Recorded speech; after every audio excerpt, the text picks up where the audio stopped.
My name's Megan Rogers and I'm the manager of Sheep Connect New South Wales, and I manage this project out of our farm office in Forbes in central New South Wales. Today we're obviously joined by Geoff Duddy, who's now residing in Queensland, but he's joining us today from Swan Hill. And we're also joined by our New England coordinator, for those of you up in the New England, Dr. Fiona MacArthur, who covers the New England area and looks after you guys up there. So I'm just going to run through a couple of housekeeping slides first before I hand over to Geoff and introduce him more formally. Today's very much a team effort, and I wanted to thank the team for bringing the webinar together today. So obviously it's a great way of bringing people together, and we can be in different parts of the state or country, if you like. So Fiona's at Guyra, I'm in Forbes, and Geoff's in Swan Hill. So just because we've had a massive response to this webinar. We've got 84 people logged in at the moment, but we had 320 register, and that's by far the largest response to a webinar topic that we've had since we've been running webinars. So for those of you who are new to the webinar process, welcome, and I'll give you the full webinar introduction today just so that for completeness sake.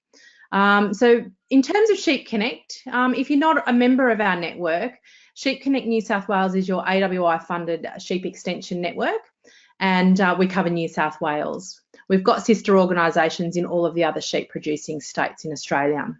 And we're responsible for the delivery of key information relevant in a timely fashion, making sure that it's credible and with a varied method of delivery. So, you know, obviously we do face-to-face events, we collaborate with producer groups, and we also have things such as webinars and connect with you via social media, etc. Our key delivery staff is myself and Fiona, and I've got some people also working on the project, doing some web content, some social media content, and some other administrative-based activities. If you're not a member of our network, i.e. if you're not getting emails from us, feel free to join our network. It's completely free to join, and you can join at sheepconnectnsw.com.au and just go into the login or the join tab and join our network. We promise not to spam you with emails all of the time. We certainly find it, we're very mindful about how much information we do send, and gosh, our events calendar can get extremely busy. We list our own but other people's events as well, so you can have a look on there and find out what sheep events are taking place across the state. So that's a way that you can keep connected, but we certainly don't let you know of every single event that everybody's running across the state. So we'll keep the emails to a minimum into your inbox. Definitely join our social media discussion via Twitter or Facebook, and that's at Sheep Connect NSW. And of course, tell your neighbours, friends, etc. about us, because yeah, certainly the more the merrier, and you know, it's something that we want to reach as many people as we can in what we do. Just a little bit more on housekeeping. I've got some poll questions to ask you shortly, and then I'm going to talk to you about how you ask questions. We've got a stack of questions which have come through via the registration process, and so Geoff's been given most of those up until this morning, so any late regos questions haven't come in. But in terms of the questions, he's grouped them together and is going to try and address them all. But because we've had so many people register and interact with this webinar, we might not get to all of them today, but we've got signposts for all of the issues, and we've also last night decided that we're going to follow up today's webinar with another webinar next week, and I'll give you details of that a little bit later. You'll also receive a registration link in a follow-up email at the end of today's webinar, so you don't need to take that registration link down or anything like that. That'll come straight to you. And as I said, the recording is emailed to you at the end of the webinar. So it'll come to you about an hour after the conclusion of our webinar. So you should be able to see on your screen a little drop-down box. Okay, as I said earlier, in terms of the audio, you can hear us, but we can't hear any of our attendees. And that's now, we've got 112 people online. So if everybody's got a phone ringing or something like that in the background, it makes for a pretty noisy background. So by default, everybody who's attending is muted. The asking questions. So if you click on the little tab here, which says questions. Are you there, Fiona? Fiona's muted, that's okay. Yes. You can see this panel okay, can't you? I can. Oh, perfect. I just want to double check that I clicked on share screen. Okay, if you click on the question tab, then that'll take you down to the question. And this is what I see as an admin. I can't see what you will see as an attendee. And I've got a typo there. Alistair Rayner gave us our last one. Gave us our last webinar, so apologies there, Jeffrey. Type in your question if you've got further questions in that area that I've highlighted with the red circle, and we'll answer verbally. So Fiona's going to run the questions at the end of the webinar for any further questions that we get today. Now, handouts are available as well. So on that same little screen here, you'll see handouts. If you click on the little thing that says handouts, you should be able to download the Managing Sheep in Drought Lots Best Practice Guide, which is available. So you can download that as a PDF, and that you can then have that available. But please do so shortly or during the webinar. Okay, there's my thank you. I guess I'm just going to run through a couple of polls, which I always like to run the polls just to check how things are working at the other end. It gives me a bit of confidence that things are going okay. So the first one is, where are you located? And apologies to everybody with regards to the 5 options that I was only allowed to put in for the answer, but we're interested to know where you're located, and just click on that, and then we'll finish that poll and have a quick chat about that. It gives Geoff and Fiona and myself an idea of where everybody's from. So we must have some return voters here because we're getting right through the polling quite rapidly. By the third poll question, I think we'll be going quite well. So I've got 75% of you have voted. I'll give another couple of seconds. 5, 4, 3, 2, 1. Okay, I'm going to share the results so that everybody can see. So I've got 25% of you are from the New England Northwest, similar number from the Central West Slopes and Plains, 8% from the Central Southern Tablelands or the Monero, 17% from the far west of New South Wales, and 22% from the Riverina. Thanks, everybody. That tells me that the technology is working. This one again, it's another icebreaker. Are you a member of Sheep Connect New South Wales? i.e., do you receive emails from us? Oh, we're off to a quick start now.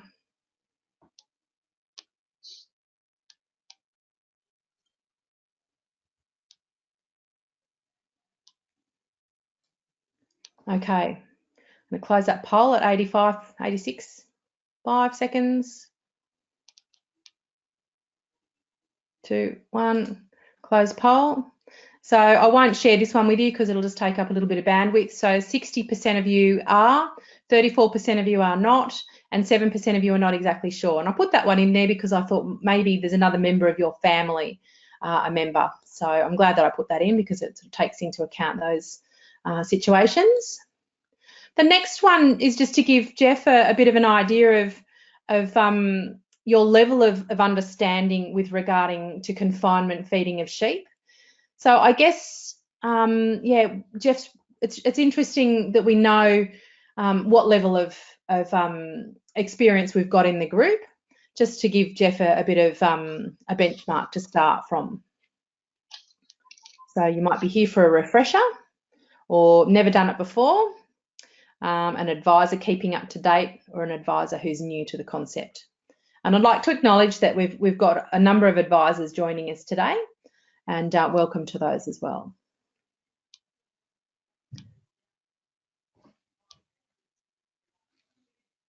Okay, Jeffrey, so for your information, we've got 32% are here for a refresher and to learn anything new, and 45% have not done this before and are after as much info as possible.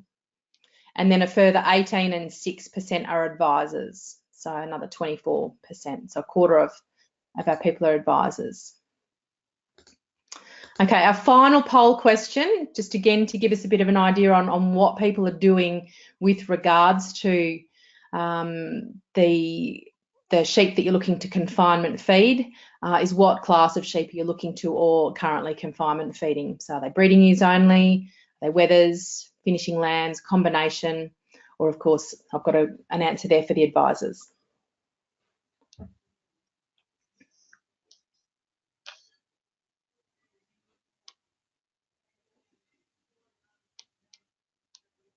So I've got 81% votes in. We'll give 5 seconds. 3, 2, 1, close poll. So 21% are breeding ewes only. 1% are adult wethers. 10% are lambs for finishing. 47% are a combination of all. And there's 21% who are classified as an advisor and don't have any sheep in confinement areas. So I'll close that poll. Thanks everybody for participating in that. I'm going to now transfer over so you can see Geoff's screen. And while I'm doing that, just wanted to introduce Geoff. And I'm not sure that Geoff really needs very much introduction. For those of you who don't know Geoff, he's a nationally recognised expert on sheep nutrition. He's been a colleague of mine for many years. Both, currently we do a lot together through Sheep Connect, but in a previous life with New South Wales DPI. And he's certainly travelling all around the state at the moment and has been for some time, delivering a lot of information on things like confinement feeding and drought lotting. So he's certainly somebody who's probably no stranger to many of you. So I'll hand over to Geoff now. Cool. Thanks, Megan. We got our first slide in the presentation showing on the screen? You sure do. All right, excellent. Welcome, everyone. As Megan and I have talked, it's just such a shame that we've got a great roll-up, but just such a shame that we have to have days like this or webinars like this. Let's hope the drought breaks soon because it's not looking pretty. What we'll try and cover today, and I'm really mindful of time, and we had a lot of questions. I'm going to try and cover as many as we can in a bulk sort of nature, instead of doing it specific questions and answering. We'll look at some nutritional needs, general confinement recommendations. I want to focus a bit on mid to late pregnancy management and some lambing management stuff, particularly if you are considering a confinement area for lambing, and touch quickly on health.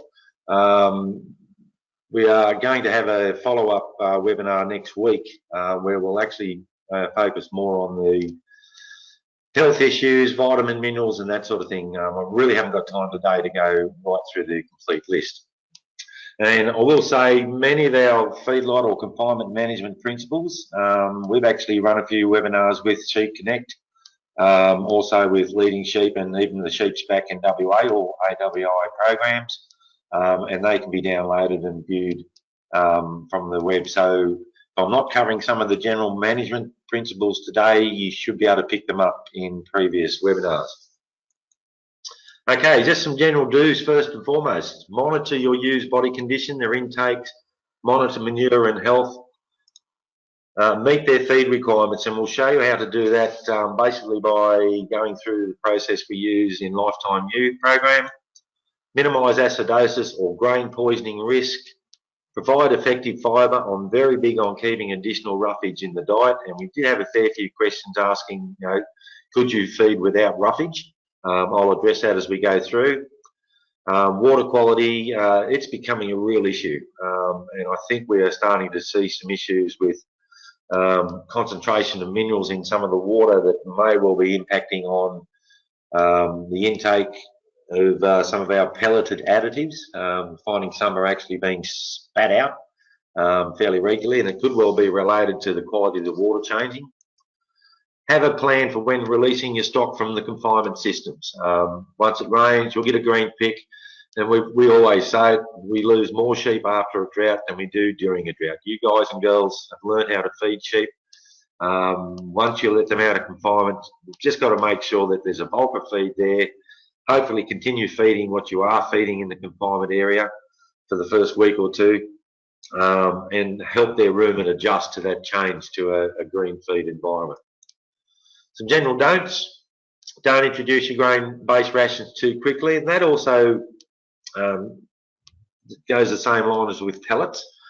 We'll talk about pellets as we go through, but just consider that most, if not all, pellets will have 60 to 70% of their or components will be grain, and it's generally cereal grain. Just a word of warning now, you wouldn't change cold from oats to wheat in a ration. Don't do it with pellets, even if you're buying from the same pellet manufacturer. Your current pellets that you might be using might have been based on barley. The next lot of pellets you buy might be based on wheat. So just be mindful that you can still get acidosis with pellets. They do have a lot of the additives and the like in there to try and prevent it, but there's still a risk factor involved. Don't overstock in confinement areas. I'm very big on the social stress impacts in confinement areas. Don't restrict trough allocations, and I would prefer if you did have some sort of trough there. We're seeing an increase in a lot of health issues, basically through feeding on the ground, and like ground cover now being denuded, and having a lot of issues starting to occur with pneumonia, pleurisy, higher risk with things like coccidiosis, salmonella, and that sort of thing. They can all increase if we don't have troughs. Don't, again, be tempted to release stock too early from confinement. Give the pasture base a bit of time to actually get away. And I'm really not a fan of lambing twin-bearing ewes in feedlots. The big issues we have, obviously, with the interactions between ewes and lambs at the point of lambing, and the problems with mismothering and lamb survival. We need to try and give those ewes as much space as possible.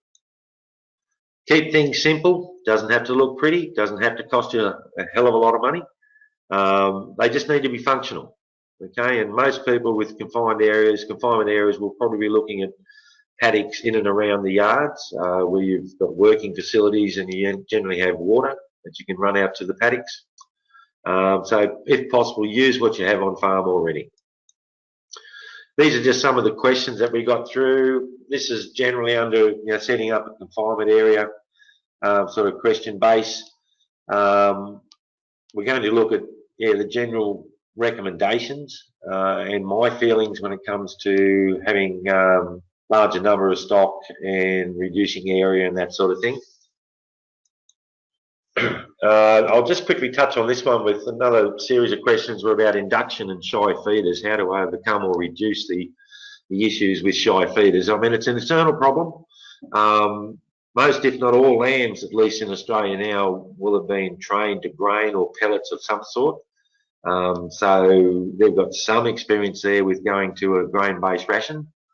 That's going to help a lot when it comes to reducing your shy feeder numbers. The only other thing I can really offer is keep the stress to a minimum, give them plenty of space, give them plenty of feed troughing space, whether it's feed trough or access to self-feeders. Inherently, merino lambs tend to be the ones that we will probably have 10 to 15% shy feeders. If you can get below 5% shy feeders in a confined area, you're doing pretty well. It's fairly important to try and identify those animals within the first couple of weeks, take them out of the system and put them in another area with fewer numbers, and maybe just a hay-based ration if they haven't actually gone to the grain or the pelleted ration. Okay, pen size and area, that's going to be influenced by the numbers that you're feeding, your infrastructure costs, and your personal preference. General industry recommendation is 5 square metres an animal, and that's based on live sheep trial work, which I'll show you in a second. But basically, a hectare, which is 10,000 hectares, 10,000 square metres, sorry, you could basically run up to 2,000 head in a hectare. I would prefer you didn't. Some people have run ewes in big mobs, but there are problems as you go to the larger mob sizes. This is just a graph showing the results of the live sheep trial work, and this was the increase in the percentage of animals going to feed over the 12-day period that they looked at. And if you look here between 3 to say 8 metres square, there was plateauing out there. So from that, they've come up with 5 square metres being a recommended area. With respect to your design, you want to minimise labour, minimise water contamination. So yeah, let's keep the water as far away as we can from your grain or hay-based feed. Maximise trough allocations, reduce that social stress. This is not confinement feeding stuff, but this is the only trial work I've actually found to see whether or not there is a preference or if square pens are better than rectangular pens. Now, there was a grazing trial where the ewes were running at 10 square metres per animal. So basically we're down to a confinement or feed lining sort of area. I just want to run you through that. Looking at it, the blue bars are the ewes in a square pen, and the brown bar are the ewes in a rectangular pen. In the square pen, the ewes spent more time eating, more time resting, more time ruminating or chewing the cud, less time walking, less time exploring, and so on. Okay, so potentially they're eating more, they're moving around less, so their efficiency should be better. I believe if you increase area per animal, you'll probably improve feed intake and feed conversion efficiencies. There's been some trial work done in both goats and sheep and lambs to show that that is the case. I believe it'll reduce your shy feeder number because even though sheep are social animals, we have the pecking order, okay? You know, we do have the ones down the bottom that do struggle a hell of a lot. If you reduce the area per animal, and there's some in industry that will promote running sheep at 2 to 3 square metres, I'm not a fan of that. The principle behind that is to look to reduce your dust on heavier soils, but what it also does is increase your disease, stress or shy feeder issues at those tighter sort of stocking densities. Just to give you a bit of an idea of some different designs, this one is just using a standalone feeding area with separate pens with water and the like in each pen. Basically, you'd feed out into the trough, move your first pen in till they ate, then move them back, fill the trough again, move your next pen, and so forth. I guess the disadvantage of this system is that you have to be there to fill out each time you move the sheep. The advantage is that you reduce your troughing area at least by 50%. You can have a pen rotation type system where actually you'll have one pen empty, you'll fill it up, then move the sheep into that pen, in which case that's empty. You can then fill the trough up and move the next lot of sheep in. The advantage of this is that you are in the pens feeding out. You can have double-sided troughing, which is an advantage, so access, I mean, from both sides. And the advantage is you're not likely to run over sheep because they're not actually in the pens while you're feeding out.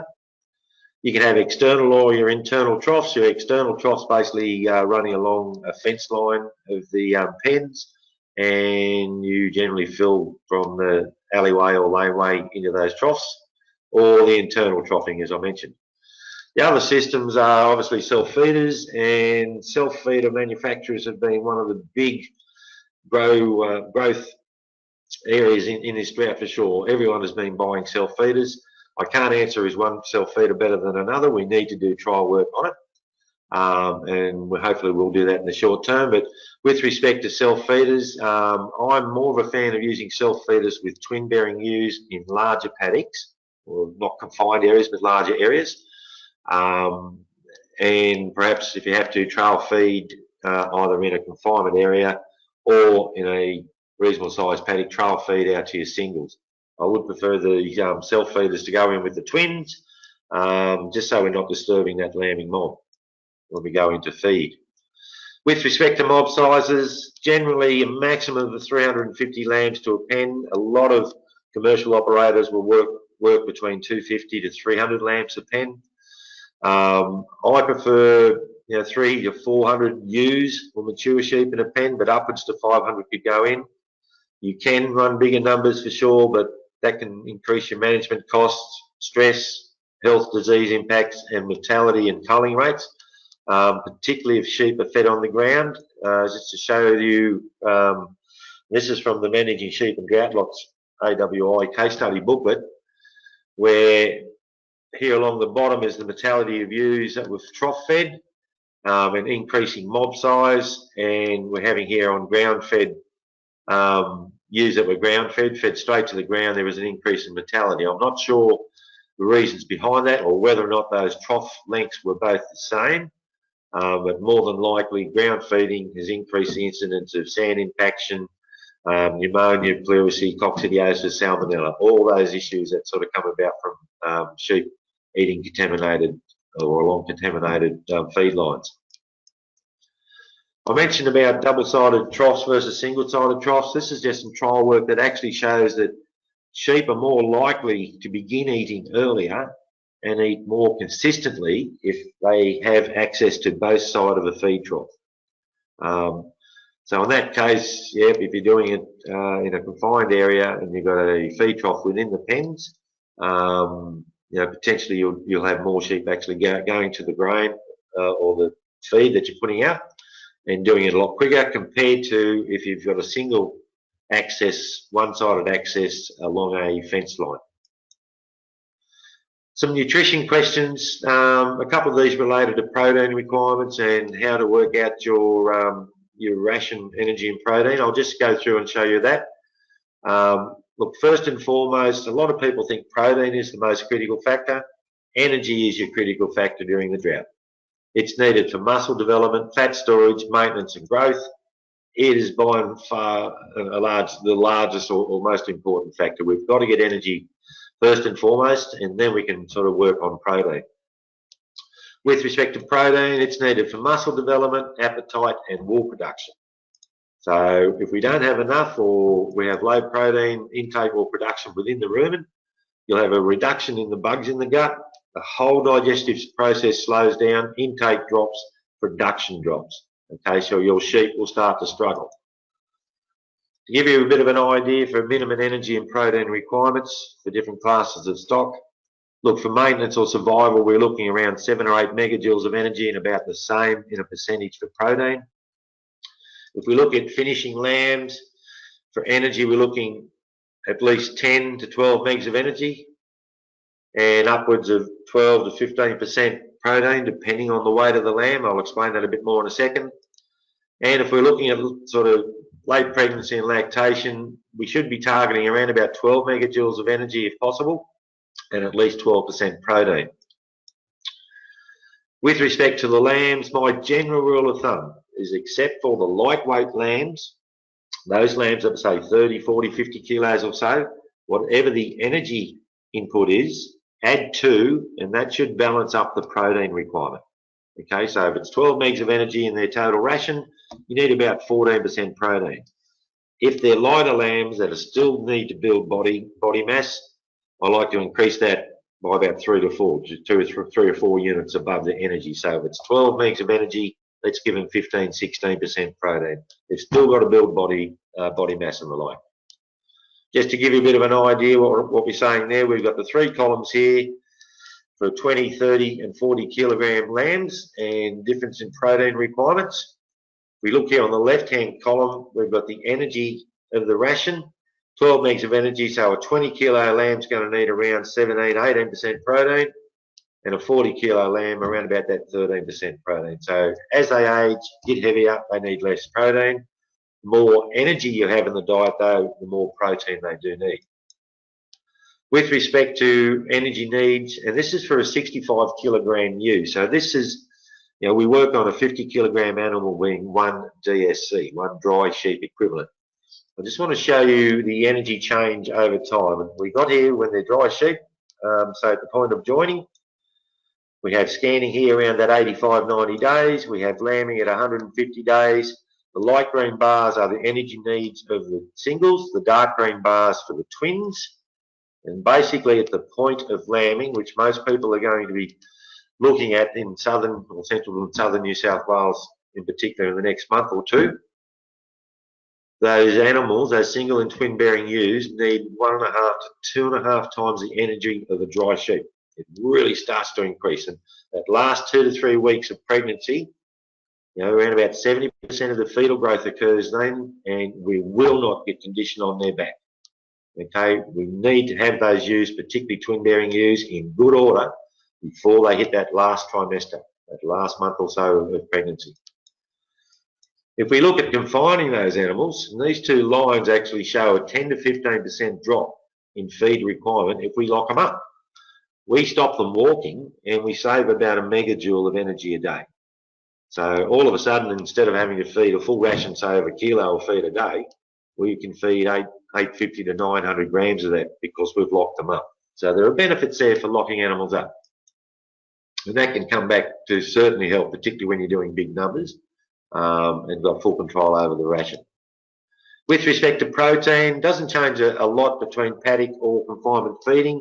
This is the protein requirement again as we going into lambing and lactation. It peaks in the middle of lactation when we have high milk yield and high milk protein and the like in the milk. So it doesn't vary a lot between whether you're pasture-based or confinement feeding. But let's target around 12 to 14% protein in the ewe's diet leading into lambing. Okay, because she's going to have a big drain on her reserves with that increase in milk production. And the peak of milk production is usually 2 to 3 weeks after the lamb or lambs are born. So it's just an increasing requirement both for energy and protein from the point of lambing through to about the 3rd or 4th week. With respect to feeding, how much they'll probably eat, production feeding, we're looking at lambs eating between 3 to 4% of their live weight. For maintenance feeding on poorer quality feed or even on a confinement feeding system, you can generally work around 2% of their live weight is what they'll need to eat a day. But we do need to take into account that stage of production, example if they're dry sheep versus late pregnant single bearing or twin bearings. Now this is the process we use in Lifetime Ewe. Just want to give you a run through to show how we use these tables to work out what a particular stage of production or weight of ewe needs. We have here on the left hand side stage of pregnancy, singles and twins, and let's say we're going to be 110, 120 days, okay, or we say that if they're a single bearing ewe at that stage they need around about 10, if we look at 110 days, 10 megajoules of energy a day. If they're a twin bearing ewe they're going to need 11.2.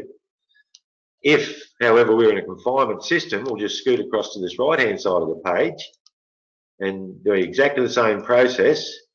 A dry sheep, so let's say a wether or a dry ewe, needs around 7 megajoules of energy a day. And all these tables are based on a 50 kilogram or 1 DSC.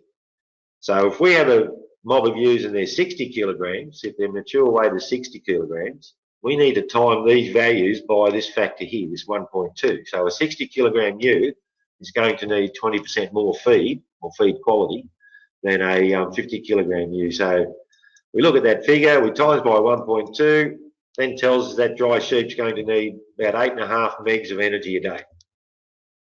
We go down and we look at 110 days pregnant for a single and a twin bearing ewe, follow the same process. She's a 60 kilogram ewe, work it out, they're going to need around about 10.5 megs and almost 12 megajoules of energy a day. And to give you an idea what 12 megajoules of energy is, it's like a kilo of reasonable to good quality barley. And speaking of which, I've just taken these photos this morning. I just want to give you a bit of an idea, and we'd love to be in this situation where we've got lush green feed, okay, but this is just an example of how much feed a dry 50 kilogram ewe needs, okay. If they're on lush green pick like lucerne or clover based pasture or a green pick after we get a bit of rain. Now in this example I've got lucerne, it's 33% dry matter, which means basically 2/3 of this was moisture, 10 megs of energy, and this whole bag weighs 1.25 kilos. A 50 kilogram ewe needs to consume twice that a day to get her energy needs, versus giving her 750 grams of barley. That's 12 megs of energy, 90% dry matter. If this was 90% dry matter, not this 33% dry matter, so if we were looking at dry feed of about 5 megajoules of energy, the ewe would have to consume 4.5 to 5 times what's in that bag. So physically, in pregnancy, late pregnancy and the like, they cannot get that enough feed into them. That is the one big benefit with grains and pellets, that we can get concentrated energy into the system pretty quickly. Okay, I've had a few questions here on the use of pellets, pellets versus grain, getting sheep onto pellets, and also fibre and that sort of thing. I've lumped them all together. I will just say, just on the fibre component side, generally the smaller pellets, your 2 or 3 mil diameter type pellets, which are called chook pellets mainly, but usually those ones have less fibre than the bigger pellets, like there's pictures on the right hand side, the sort of 6 to 10 mil type pellets, basically because the bigger pellets need more fibre during the drying process. Doing that though generally drops the feed quality of those pellets. So generally the larger pellets will be lower in energy and protein and digestibility. It's not always the case, but generally is. We look at the advantages and disadvantages of pellets. Look, pellets are easy to use. They're complete feeds, they've got everything there, they're balanced rations. I'm usually pretty hard on pellets in normal years because they generally cost around about $80 a tonne more than if you were to make up a ration on farm. But that's pretty much the cost of the pelleting process, the cost of doing the whole thing. So, and to be honest, the way this drought's gone and continues to go, and the convenience of using pellets, it's probably something you need to consider, particularly as it gets harder and harder to source the grain and hay. And we'll go a bit into the fibre side in a couple of minutes. Disadvantages, look, there's still that acidosis risk. If they gorge on pellets, they can still go down, even if they've got the additives and the like in the pellets. So be careful. They have a very short retention time, which means they're in and out of the rumen quickly. I like to keep the roughage in the system and slow the gut down so we can get more bang for our buck for every bite that they take in. Now, pellets will say that they've got 7, 8, 10, 12% fibre in them, but it's ground fibre. It's not effective fibre. It's not the fibre that's needed to stimulate the inside of the rumen walls. So let's put that in as well. So yes, there's enough fibre on paper for the pellets you're feeding, but it's not the effective fibre. Generally higher cost per unit of protein and energy. Digestibility and powdering can be issues. That was a photo I took back in the Millennium Drought of a particular pellet that was augured twice. Palatability and sorting, we are certainly seeing some issues there, principally in the additive type pellets, which generally most of those are at about 5% per tonne of grain. And whether or not that's feed components, things like ammonium chloride or even urea or something that's making those pellets bitter. Or, as I said, it could well be a factor of water quality starting to have an impact, and some components in these additive pellets may be in excess of requirements, and they're spitting them out, and they're very good at doing so. Look, basically, ruminants, sheep and cattle need what's called effective fibre, and my ballpark is 10% of their total diet. Okay, so what we want to do is form this rumen mat. So we have fresh feed coming in here, forming on that rumen mat and having time to actually mix in and start to be broken down by the bugs in the gut. Sheep will chew between 30 to 40,000 times a day in normal grazing systems. Right? While they're doing that, they are producing saliva. Saliva produces bicarb. Bicarb is one of the natural ways they have of keeping acid levels in check in the stomach. If we take the roughage component away, we are going to reduce that number of jaw movements. General rule of thumb, if 40% are cud chewing at any one time, either in a paddock or a confinement feeding sort of situation, there's enough fibre in the diet. Check your manures. It's your first indicator. The first thing I look for when I go into a feedlot pen or confinement pen are manures to see, have we got enough roughage there? Do we have an acidosis issue? So check for pellet consistency, any grain or mucus cast or cysts or bubbles or gas or anything like that coming through the manure.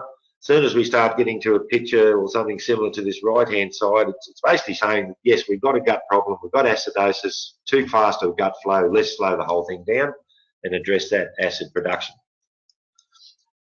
I already mentioned that fibre stimulates cud chewing, that's saliva production. Another important thing, it diverts phosphorus from the urine into the manure, so that balances up the calcium phosphorus a bit more. All our cereal grains, all our pulses, all our meals are all right out of whack when it comes to calcium relative to phosphorus. We are too low in calcium. Okay, so by putting roughage out there, you're actually helping that out of it and reducing the risk of bladder stones. That roughage reduces the rate of gut flow, as I said, so more bang for your buck while it's in the stomach. It increases B12 absorption. We'll talk more about this next week, but vitamin B12 is needed for energy production. It improves magnesium availability and absorption. Again, we'll talk more about magnesium and calcium next week. I'm really big on the magnesium side. It has a pivotal role to play in reducing stress or minimising stress, and I think we overlook it a hell of a lot. And it also provides additional vitamin D, which is important for calcium uptake and mobilisation. The other thing is that keeping a bit of roughage in the diet helps to increase milk fat. Now, fat content in milk in young lambs is critical when it comes to growth rate and providing them with the energy they need to fight the elements. If you don't have enough fibre, we'll have that rapid gut flow. Motility can shut down in the rumen. You'll have a big change in the bug number in the gut. The whole efficiency of the rumen starts to shut down and the likelihood of grain poisoning increases. But, and we have done it, and we've shown it over every single drought for years and years and years, we can feed grain alone. I prefer not to. I do prefer to have at least 10% roughage, even if it's straw, out there for them to actually use and work. Now, why we can actually just use straight grain, when a sheep takes a mouthful of grain, it'll chew about 30% and about 70% of that grain goes into the rumen intact. So effectively, we have all these little bits of 1 to 2 mil length fibre going into the stomach and then being chewed up again and regurgitated and the like. So that intact grain effectively acts like little bits of roughage. So, yep, we can get by with feeding grain, but again, I would really stress I would prefer to see some sort of roughage in that diet. Okay, on some management type questions, how best to feed lambing ewes and containment and that sort of thing. I'm going to give you a few of my feelings on the whole thing, particularly when it comes to lambing down with singles and twins. Had a few questions on that as well. For example, is it still worthwhile separating twins and singles if needing to drought lot? Most times I would say yes, definitely, but principally from the point of scanning, and I'll explain why. We'll go quickly through this. Those that have gone to some of our workshops, Bred Well, Fed Well, would have seen this particular slide. I just want to focus on a few things. Around about that point of scanning, which most people have now done, from the sort of spring joining sort of mobs, okay, it's around day 84 to 90. If we look at placental development, the placenta is what nourishes the lambs, okay? So we want to develop the placenta as much as possible. It sort of starts at day 30 pregnant up to about day 90. So if you look at the time of scanning, if you look at our average fetus age, it'll be around about 60 to 65 days, right? So a lot of placental development's already happened. I think this is a critical time and we haven't done enough of this. This is when we need to hit that twin-bearing ewe with high rates or access to bypass protein. The importance of secondary follicle and muscle development, that's sort of happening from mid-pregnancy on. That's important there that we aren't undernourishing those fetuses, again, those twin fetuses, because if they're struggling inside the placenta and not getting enough nutrients, they'll come out, they'll cut less wool, it'll be stronger wool. They'll be the woody little lambs that are the first ones out the gate. And the other important thing, and the placenta has a role here in terms of milk production. The bigger and better the placenta, the more likely you are going to get a higher milk yield. Now, with respect to the bypass protein, if we can bypass breakdown in the rumen and have those nutrients, whether it's starch, protein, or whatever, going to the small intestine, it's more efficiently used by the animal. You get up to about 40% more bang for your buck. It increases or improves that placental growth, which helps with progeny survival, wool and meat benefits. It'll increase milk production by up to 10%. It'll improve growth rates by up to 30 to 40% in our lambs. And it also improves feed conversions. How do we get bypass protein? Look, you'll get some through cereal grains, and if you've got rapid gut flow, you'll end up with rapid bypass protein too. So that might be a benefit, but you're wasting the grain. Sorghum and corn can have reasonably high levels, but the best way of doing it is really using things like cottonseed meal, canola meal, soybean meal, which is probably the pick of the meals. They have 40 to 50% undigestible protein or rumen bypass protein in those. Sorry. We've covered a bit of this stuff already, and I'm just going to focus on the twin-bearing ewe. If we manage her a little bit better than we had been, or a bit better than the single-bearing ewe, we're going to improve or increase her wool cut. If she's under stress nutritionally, she's going to cut you about half a kilo less wool. And at $18 a kilo, that's a fair bit. Besides the fact you'll probably end up with some stable strength issues as well. Her lambs, if a twin-bearing ewe is fed properly, her lambs will come out and they'll cut more over their lifetime of finer wool, right? And it's about 0.3 per kilo more every year, and about a third of a micron finer. Muscle development will be better, so growth rate for the lambs will be better, birth weights will be better, and that all leads to better survival for lambs.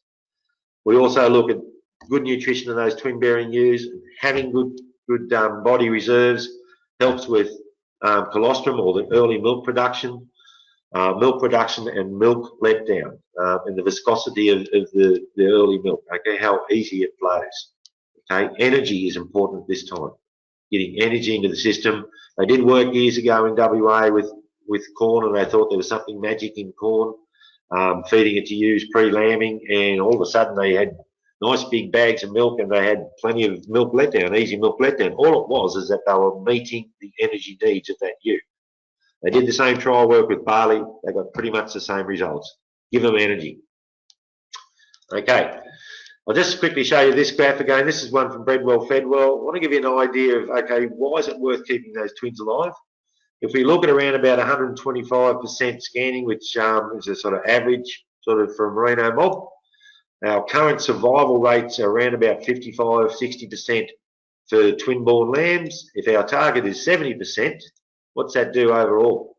That'll give us an extra $6 to $8 more per ewe by keeping that extra, say, 10–15% of lambs alive. It's actually cheaper per kilo of product produced for a twin animal than it is for a single lamb. So it's worth trying to keep those twins alive. Okay, my thoughts, and there's a couple of points here that that are a little bit different, I guess, than to most recommendations. Scanning pays even in a good year. Those who haven't scanned this year, if you're still able to, yeah, please do it. Please consider it. It pays for itself even in a good feed year. Scan for litter size, not just wet and dry. Identify and separate and preferentially feed or allocate your best pastures to your twins from that point of scanning on. We've got to get condition on the back of those ewes. Single bearing ewes, you can pretty well run them as a dry sheep. Please don't go away and say, Geoff Duddy said don't feed. You don't need to feed single bearing ewes. If you can maintain them in about a 2.5 condition score with minimal feed, they'll get through. Okay, and the lamb survival rates really don't change much between a 2 to 4 condition score. If you do need to lamb single bearing ewes in a confined area, to be honest, I'd like to see as smaller mob sizes as possible, 80 to 120 ewes, and at least 30 to 50 square metres per animal. They need a bit of space come lambing time. The beauty of a single bearing ewe, if your scanning accuracy is okay, is that she only has that one ewe to look after. So we don't have the big issues with mismothering and lamb stealing and the like that we do in the twin mobs.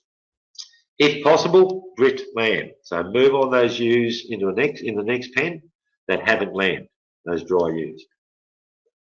Okay, I'm just mindful of time. If we look at, this is some recommendations. This is in a Western Australian ag confinement feeding booklet thing. Sorry, and these are some of the space allowances that they're saying, the minimum space allowances. They're saying here with ewes at foot 10 to 15 square metres. yeah, again, let's give them as much as you can, just to really try and minimise a lot of that stress, and particularly in a lambing situation, mismothering. Oh, what have I done there? Sorry. Separate your early and late lambing ewes if you can. That'll give you a bit more control over your feeding and what you need to feed. Again, preferentially feed those earlier lambing ewes. Try and lamb down your twins in smaller mobs and in larger paddocks, and 50 to 100 acres isn't too bad. Okay, again, they will try and seek isolation at the point of lambing, but there are other ewes that are close to lambing, have very high maternal instincts. They'll come in, they'll start trying to clean the lamb, and may well sort of steal that lamb as that twin-bearing ewe goes down for her second lamb, or she goes into labour then. For twinners in particular, look, you can consider broadcasting, say, pulses, your lupins, peas, beans. You can broadcast those across the paddock, and they'll pick those up as they graze. They're still going to try and graze, even if there's not a skerrick of roughage in the diet.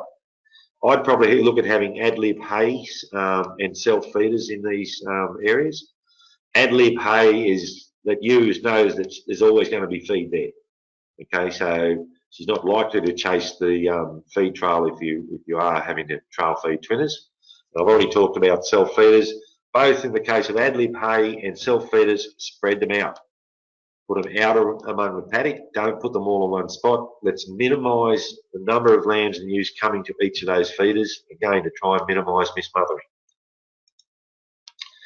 Now, this is where I'm a little bit different to a lot of other consultants, but if you can't lamb the twins separately because of paddock limitations or mob numbers that you have and that sort of thing, I'm okay with you putting the twins back in with the singles, provided you fed those twins from scanning on, so they are in the best possible nick come to the point of lambing. Okay, so if we look at why, singles, the lamb to ewe ratio is 1 to 1, isn't it? So 3 ewes, 3 lambs, yep, only got 1 to worry about. Twins, you got a lamb to ewe ratio of 2 to 1, so you've got all that potential interactions going on in mismothering. If in a normal scan you've got around about 2/3 singles, 1/3 twins. So in 3 ewes you're going to have 4 lambs, which is a 1.3 to 1 ratio. So I'm quite okay with doing it, provided that ewe is in good order, that twin-bearing ewe. And just mindful that Peter Holst and a few other researchers published a paper in 1996. I was only reading it the other day, preparing for this webinar, and they actually showed that twin-bearing ewes will preferentially eat up to 30% more grain than a single-bearing ewe in a paddock situation. So potentially, if we scan those ewes, feed those twins separately, get them in good order, and then put them back into lamb with the singles, we're going to have less interactions and mismothering, because we're not having all twin lambs being sort of born around and the ewes sort of mingling around them. But potentially that twin-bearing ewe is going to physically get out there and actually eat more than her share. And so she won't be as bad or underfed as much as likely. I guess the disadvantage of singles and twins together is that, you know, if you feed to, if you're going to feed to the twin-bearing ewes in that mob's requirement, well, you'll be overfeeding singles, and that'll cost you money and potentially some dystocia, some lambing problems. But I'm quite okay, provided you've looked after those twins, done everything possible to let that ewe have live lambs, viable lambs, of lambing down together. And I think this is the sort of area in western areas of New South Wales where lifetime ewe principles and the like are really hard to implement. I think this is one area that we can sort of, okay, let's go in between. Okay, I'm finishing up there, Megan. I'll just quickly go through. We've had some questions about the health issues. One was, what are the current and future sort of animal health issues? There's just a list there of some of the issues that we are seeing and we are going to see more of. Prectox, hypocalcemia, hypomagnesemia, pneumonia, pleurisy, pink eye, scowls, pulpy kidney abortions, some vitamin deficiencies, particularly vitamin A might be becoming an issue, polyoencephalomalacia or thiamine deficiency, prolapses, and things like water belly or bladder stones. Now we're going to cover those next week. As well as some of the mineral and like deficiencies as we go through. So just to finish up, when you do get to the stage where you can release your stock from confinement, Don't let them graze high quality, high moisture pasture on an empty stomach. Let them acclimatise to it. Do it slowly. Allow the rumen to adjust. You can well undo a lot of the good work that you're doing at the moment feeding by ending up running into a few problems. If the ewes are late pregnant or lactating, continue feeding grain and fibre for at least 7 to 14 days to really reduce the impact of that feed quality change. Okay, let's minimise acidosis risk, provide a balanced ration, be mindful of stress, give them more room, both in sort of area per animal and troughing space, keep water quality up, and have a plan for when you release these stock from confinement systems. Okay, so let's do a general. Thanks, Geoff. I think that that's been very comprehensive. We've certainly, I've written a few notes there of things that may have slipped from my consciousness, that's for sure. I'm going to hand over to Fiona now. Fiona's coming to us, as I said earlier, from Gyra, and Fiona's going to just put the questions together that we've got. While Fiona's doing that, I see we've got a few questions there. Feel free, anybody, to type further questions in for Geoff. And if we run out of time, because it's 3 minutes to 2, we'll probably go over by a few minutes. We'll put them over into next week's next week's webinar. And I think we might even talk a little bit about water quality. I'm not sure whether you'd like to talk a bit about water quality next week, Geoff. Yeah, I think we need to, Megan. Yeah, I think that we might.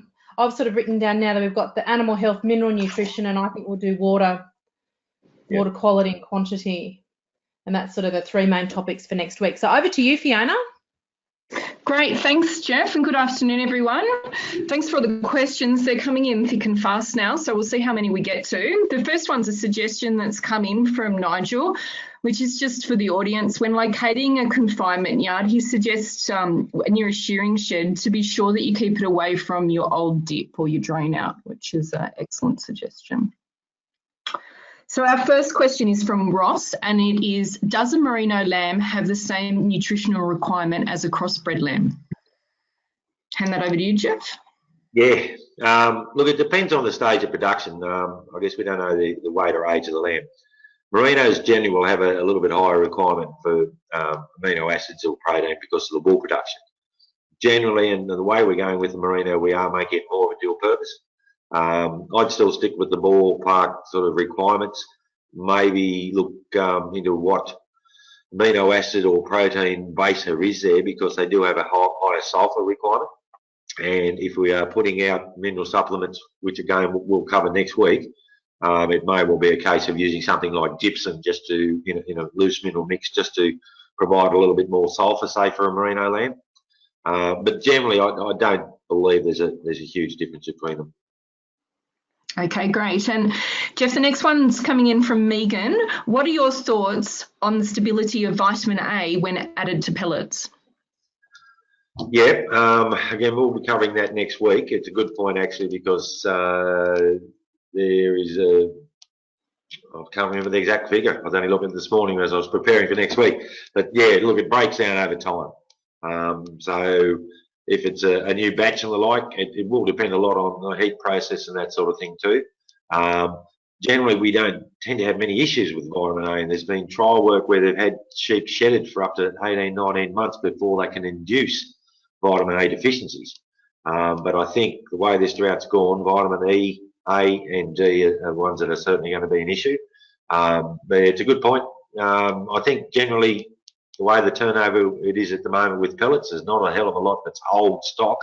So I think the vitamin A, E and D should be reasonably okay in most pellets. Okay, great. And it sounds like there'll be more information on that next week too. So the next question's from DJ.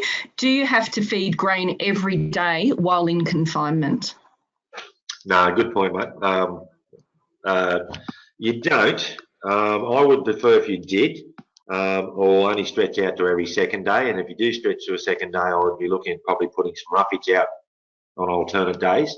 Basically because, if we start slug feeding, if we hit them hard to give them 2 or 3 days worth of feed, to last them that 2 or 3 days, they'll gorge. And even if we don't get acidosis or deaths out of that, we will have a problem in the stomach. and that'll impact on production. And they'll go up and down this cycle.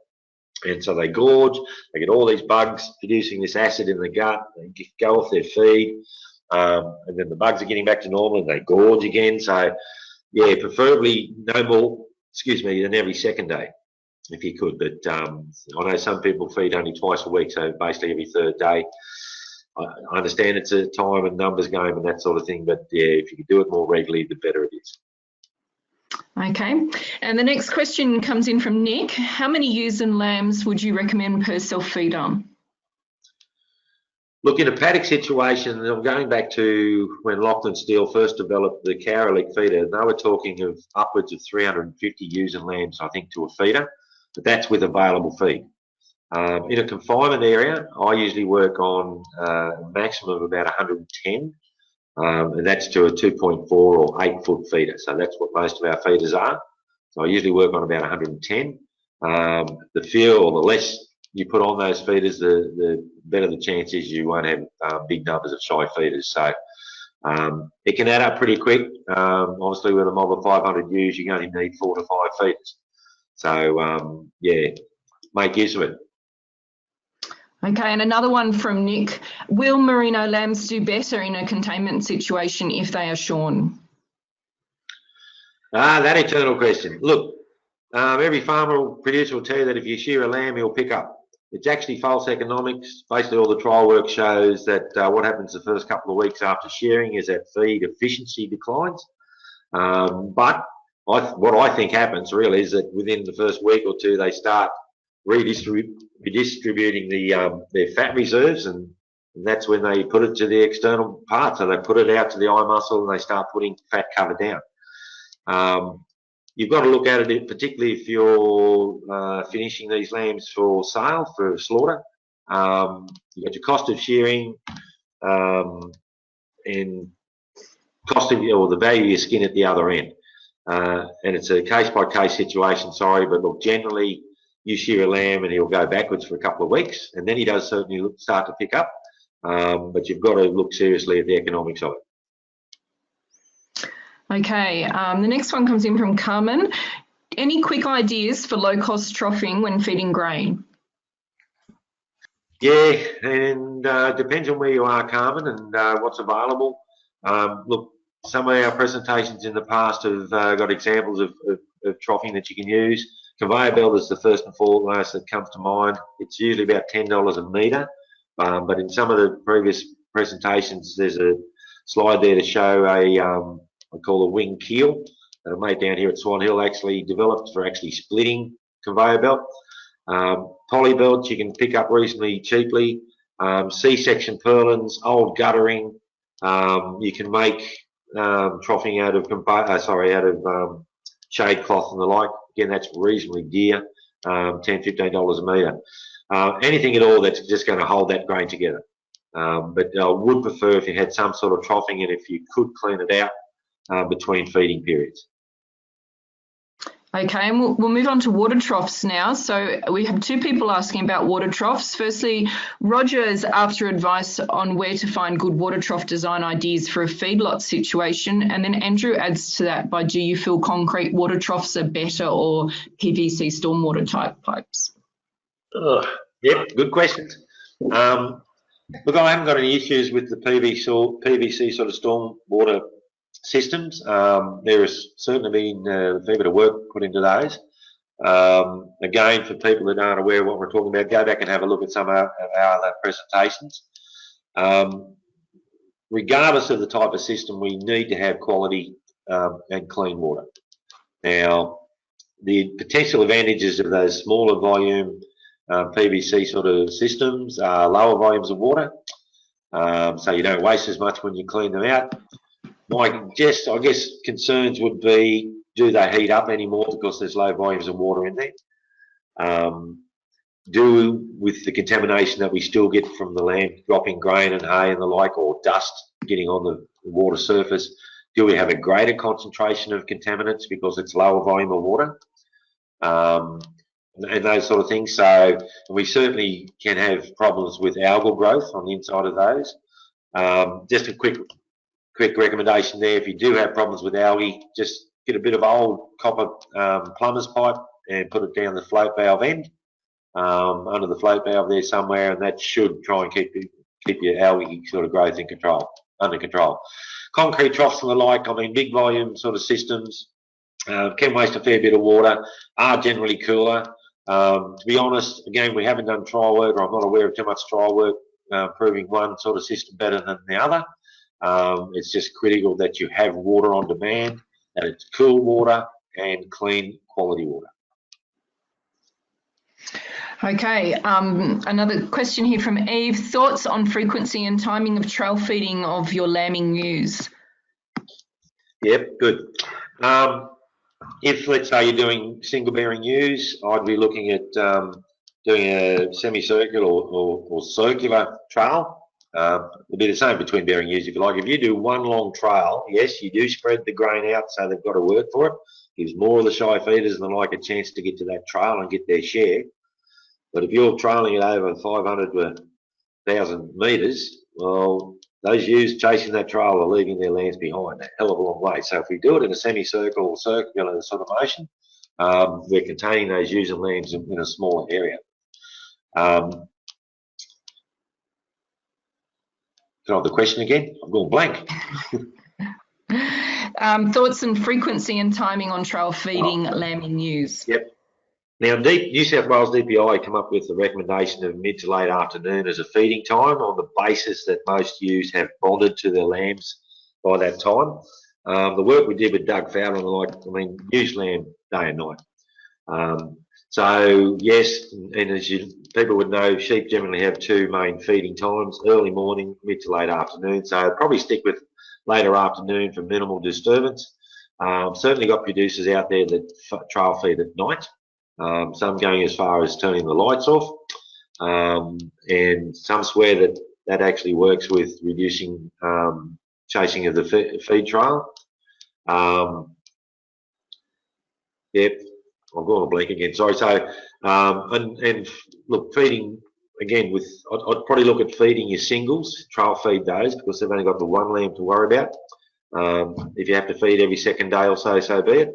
But again, with twinners, I would prefer if you had self-feeders. Okay, I've got a couple of questions here about cottonseed.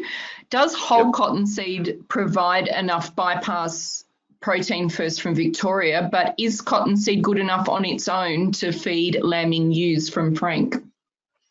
Okay, yeah, the cottonseed, we covered this in the funny feeds webinar we've done, Frank, but if you want to have a look at that or get in touch with me later. Now, a couple of things with cottonseed.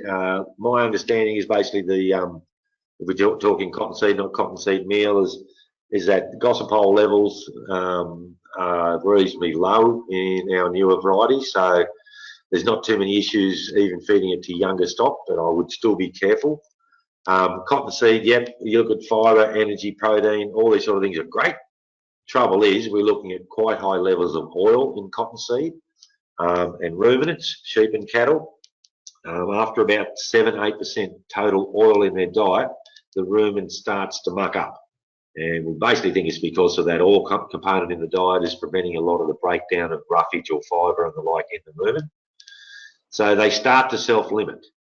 Geoff Knight's did a PhD thesis in Queensland and basically come up with respect to sheep that based on the amount of oil that they're actually consuming, that they'll self-limit around 400 grams a day of cottonseed. I think Brett Littler, you're online, I think Brett's actually been getting tested some cottonseed and finding that the oil levels are actually a bit lower than we think. So maybe they'll eat a bit more than 400 grams a day. And to be honest, you're going to need something else with it. Okay, keep the lime up to that as well, because lime actually helps with potentially denaturing or fixing the gossypol poisoning. But cottonseed, it's a great meal, and let's hope it comes off in price pretty soon. But yeah, there's some limitations there, mainly on the oil component. Great. Okay, going back to design for a moment, Henry would like to know if there's any differences between the soil types for setting up confinement, so clays, sands, what should we avoid? Yeah, good point again. And again, we've covered this in the past, and I'm sorry I couldn't cover everything in the webinar, people, but If you're setting up, try to avoid light soils, sandy soils and the like. During drought, the councils and the like, EPA are usually pretty lenient on producers setting up feedlots and the like. But we've got to be careful to minimise contamination of groundwater and runoff and that sort of thing. Medium clay loams are probably the preferred. If you set up on a heavy clay site, well, you're in for problems when you do get a mill or two of rain. So try to avoid extra steep areas. A slope of 3 to 4% is generally recommended, so that's pretty low, really. It's not a hell of a big slope. We'll talk a little bit about shade and shelter. We did have a question about that as well come through for this webinar, but we might try and do that at the next one. But yeah, you've got to be mindful of erosion and ground cover and that sort of thing, and generally sort of medium clay loams are the preferred area. Okay, great. We might have already answered this one sufficiently. It's about sheep troughing suggestions, and it comes through from Anthony for a question along the lines of a much larger producer. He's looking at locking up between 10,000 and 15,000 heads. So have you already answered enough about sheep trough feeding there? To move over to trough feeding would be very expensive on such a large scale. So yeah, fully understand that. I guess it depends on mob sizes, how big he was going to actually break those into, whether he's putting them into true sacrifice paddocks or contained areas, like let's say 100 to 200 acre paddocks, and running say 1,000 ewes or so per mob. So if he wants to give us a ring, and my contact details should come up. I think contact details are there. Look, I'm more than happy to take any sort of calls that I may not have sort of explained or answered the question too. So, but yeah, mindful of that. 10 to 15,000 is going to cost a fair bit for troughing. But yeah, it's then more of a means of, okay, where do you feed to minimise that risk of those sheep taking in contaminated feed from an old troughing line, if you like, an old trail line. Yeah. Okay, great. And only one last question coming in from Sarah. Any remedies for keeping crows away during lambing time? They're a bugger. They're a bugger. You can make a scarecrow like we did in the shape and colour of my wife. So that worked for a while. Look, no. They are, as you'd be fully aware, fully crafty. You go anywhere near them with a gun and the like, and they're off. I will give one word of advice. If I have in the past put a sheep in a crow cage, they'd actually done some damage to a sheep that was bound, cast on a irrigation bank. So I throated her, put her in the cage, and caught about 7 crows within about 20 minutes. But I made the mistake of then going and killing those crows in daylight. Okay, so if you're going to dispose of the crows, don't do it during daylight. And I think I should be a bit careful actually talking about shooting crows. But look, they are a problem. There are various mechanisms and means that people do use. I'm not going to go into them here. So, but yeah, there's a lot of food around in the lambing paddock. They are a bugger of a bird. And yeah, whenever we've got placenta and all that sort of thing sort of around in the lambing paddock, we will have crows and we will have problems with crow pig. Okay, great. Well, thanks very much, Geoff. That's all from the questions. So I'll pass back over to Megan and she can give us a wrap up. Excellent. Thanks, Fiona. And I first of all wanted to say what a fabulous job you've done today. This is for those of you who are new to today. Today's Fiona's first webinar. So you've done a great job handling the technology and the questions. So well done. And thanks for your help today. And I guess just to sort of draw that loop completely back, the request for this webinar came from the New England. So it was great to see about 25% of our attendees from the New England Northwest. So it means that we're reaching, again, it's all about timing and availability of manpower. And the best part about running webinars is you can reach a lot of people, which we've proved that we can do, but also we don't all have to, be in the right district. So we're coming to you from, quite a long stretch of the state today and indeed into Victoria. So I guess the wrap up from me is to thank Geoff for his attendance and presentation today. You've done a great job as always, Geoff, and it's great to have you along and have you come in and present on a topic that you know so much about. As I said, Fiona for help with the organising of the webinar and today's questions. Also for LLS, they're out there, they're communicating with me about what things are required in this space as well, and I appreciate the input from Local Land Service. And no matter where you are, there's always I'm always on the end of the phone for further suggestions of topics. And importantly, you today's attendees, for your time. We know you're busy, and we've gone 15 minutes over time, but I think the questions today were well worth hanging around for. I did have a question, and Geoff and I talked about it when we were running through what questions had come through about silage from Justine. So we might refer the silage over to next week's one. That'll probably fit in quite nicely with a bit of animal health and some of the mineral nutrition as well, Geoff. So we might put that one over to there. Survey and future topics. After the webinar's finished, we'll automatically launch a survey.